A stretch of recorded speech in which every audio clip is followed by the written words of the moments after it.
ব্রেনটাকে আল্লাহ বানাইছে কিভাবে? ফজরের নামাজ পড়লেন, পড়ার পরে দেখেন একটা গ্যাপ দিয়েছে, তারপরে জোহর পড়লেন, আবার একটা গ্যাপ দিয়েছে আসর, গ্যাপ দিয়েছে মাগরিব, গ্যাপ দিয়েছে এশা। আপনার ব্রেনটাকে আল্লাহ বানিয়েছে এরকম করে, এটার উপরে একবারে প্রেসার দেওয়া যাবে না। এজন্য আপনি পড়াটা ওইভাবে পড়েন, ফজরে একটু পড়েন, জোহরের পরে একটু পড়েন, আসরের পরে পড়েন, মাগরিবের পরে পড়েন, এশার পরে পড়েন। গ্যাপ নিয়ে দিয়ে যখন পড়েন তখন আপনার পড়া পরিমাণও বেশি হচ্ছে এবং মাঝখানে আপনার ব্রেনটা রেস্ট এবং রিল্যাক্স পাচ্ছে। এটার বডিতে আল্লাহ মেকানিজম দিচ্ছে। হার্ট কিন্তু প্রত্যেক ঘন্টায় 15 মিনিট পরিশ্রম করে, 45 মিনিট রেস্ট, এবং 24 ঘন্টায় সে 18 ঘন্টা রেস্ট করে, 6 ঘন্টা সে পরিশ্রম করে। নামাজ যে আমরা পড়ি, একই নামাজ তো পড়ি, জোহর, আসর, মাগরিব, এশা, ফজর একই না, একই সূরা দিয়ে পড়ি না? তা আল্লাহ তো ইচ্ছা করলে এরকম করতে পারতো যে ঠিক আছে সপ্তাহে শুক্রবার দিন একদিনে এক সপ্তাহে সব নামাজ পড়বো, সেটা করেনি। প্রত্যেক দিন 5 বার না পড়ে ইচ্ছা করলে তো আল্লাহ দিতে পারতো যে একবেলা, এক সকালে বা দুপুরে বা রাতে পড়ো। আল্লাহ এটাও করেনি। কেন করেনি এটা বুঝেন। ব্রেনটাকে আল্লাহ বানাইছে কিভাবে? আপনি সকালে ফজরের নামাজ পড়লেন, পড়ার পরে দেখেন একটা গ্যাপ দিয়েছে, তারপরে জোহর পড়লেন, আবার একটা গ্যাপ দিয়েছে আসর, গ্যাপ দিয়েছে মাগরিব, গ্যাপ দিয়েছে এশা। আপনার ব্রেনটাকে আল্লাহ বানিয়েছে এরকম করে, এটার উপরে একবারে প্রেসার দেওয়া যাবে না, দিলে কাজ হবে না। এজন্য আপনি পড়াটা ওইভাবে পড়েন, ফজরে একটু পড়েন, জোহরের পরে একটু পড়েন, আসরের পরে পড়েন বা আসরের আগে পড়েন, মাগরিবের পরে পড়েন, এশার পরে পড়েন।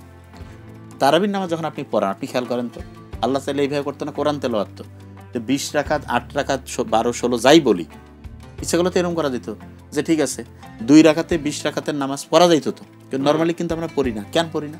কারণ হচ্ছে আমরা যে কোরআনটা তেলাওয়াত করি সেটা আমাদের ব্রেইনের লং টার্মে রিজার্ভ করার একটা ব্যাপার আছে, এবং লং টার্মে তখন রিজার্ভ হবে যখন একটা কাজ আমি রেস্ট দিয়ে দিয়ে করব। তাই রেস্ট দিয়ে দিয়ে করার ক্ষেত্রে আপনি দেখবেন যে তারাবির নামাজের সম্ভবত এটার অর্থবোধ একটা বিরতি, বিশ্রাম, এটা একটা অর্থ আছে।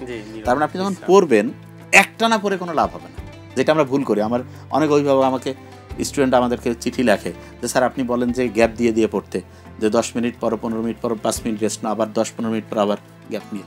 তা আব্বা আম্মা কয় যায় তুই এত উঠিস কেন? কিন্তু এইটা সবচেয়ে সায়েন্টিফিক পড়া।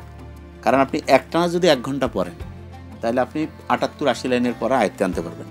কিন্তু আপনি 10 মিনিট পড়লেন, 27 লাইন আয়ত্তে আসবে গড়পড়তা, 5 মিনিট রেস্ট, আবার 10 মিনিট পড়লেন, 27 লাইন আয়ত্তে আসলো, আবার 5 মিনিট রেস্ট নেন, আবার 10 মিনিট পড়লেন, 27 লাইন আয়ত্তে আসলো, 5 মিনিট রেস্ট, আবার 10 মিনিট পড়লেন, 27 লাইন আয়ত্তে আসলো, 5 মিনিট রেস্ট।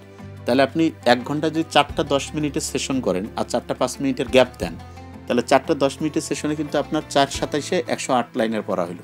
আর একটানা আপনি 60 মিনিট পড়লেন, তাহলে আপনার 78-80 লাইন হলো। তার মানেটা কি? তার মানে আপনি গ্যাপ নিয়ে দিয়ে যখন পড়েন তখন আপনার পড়া পরিমাণও বেশি হচ্ছে এবং মাঝখানে আপনার ব্রেনটা রেস্ট এবং রিল্যাক্স পাচ্ছে।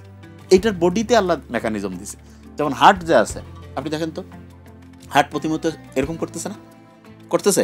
আচ্ছা, হার্ট যেটা করতেছে প্রতি মুহূর্তে এই যে সংকোচন হচ্ছে, প্রসারণ হচ্ছে, আপনি শুনলে অবাক হবেন। হার্ট কিন্তু প্রতি ঘন্টায় 15 মিনিট পরিশ্রম করে, 45 মিনিট রেস্ট, এবং 24 ঘন্টায় সে 18 ঘন্টা রেস্ট করে, 6 ঘন্টা সে পরিশ্রম করে।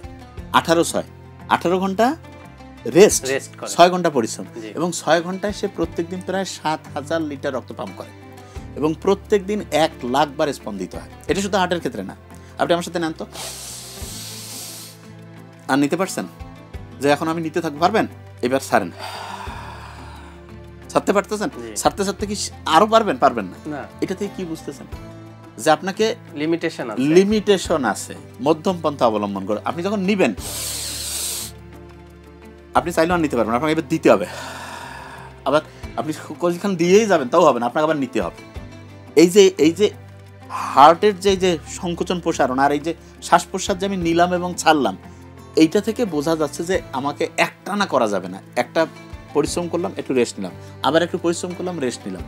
নামাজের সাথে আপনি মিলান, আপনি তারপরে হচ্ছে সেটা ফজর থেকে শুরু করে এশা পর্যন্ত, তারাবির নামাজের ক্ষেত্রে মেশান। কোরআনের যখন আমরা আয়াত পড়ি, আমরা একটানা 30 পারা পড়তে আল্লাহ উৎসাহিত করেন না, অল্প অল্প করে পড়ো, রিল্যাক্স করো। আপনি যে কোনো একটা চ্যাপ্টার যখন পড়বেন, আগে আপনি সামারিটা পড়েন। মানেটা কি? মানে হচ্ছে একটা চ্যাপ্টারের 15-20% অংশ আছে যেখান থেকে ওই চ্যাপ্টারের 80-85% অংশ আসবে। তাইলে আগে 15-20% অংশ আপনি আগে আয়ত্তে নিয়ে আসেন এবং ওই আয়ত্তে যে আনছেন এটা কন্টিনিউয়াস রিভিশন দেন, তারপরে অন্য যে কোনো জিনিস পড়েন। আমরা নামাজটা কীভাবে পড়ি? সূরা ফাতিহা পড়লাম, এরপরে ধরুন একটা সূরা পড়লাম, তারপরে রাকাতে সূরা ফাতিহা পড়লাম, তারপর আরেকটা পড়া পড়লাম। আবার যদি সূরা ফাতিহা পড়ি, যদি পড়তে হয় মন চায়, অন্য সূরা পড়লাম, না পড়লে নেই, আবার সূরা ফাতিহা পড়লাম। তার মানে সামারিটা প্রত্যেকবারে পড়বো।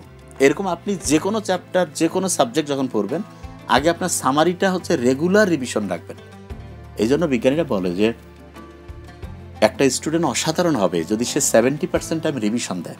মানেটা কি? মানে হচ্ছে ধরেন যে আপনি দিনে 10 ঘন্টা পড়েন, 7 ঘন্টা আপনার দৈনিক রিভিশন, 3 ঘন্টা নতুন পড়া।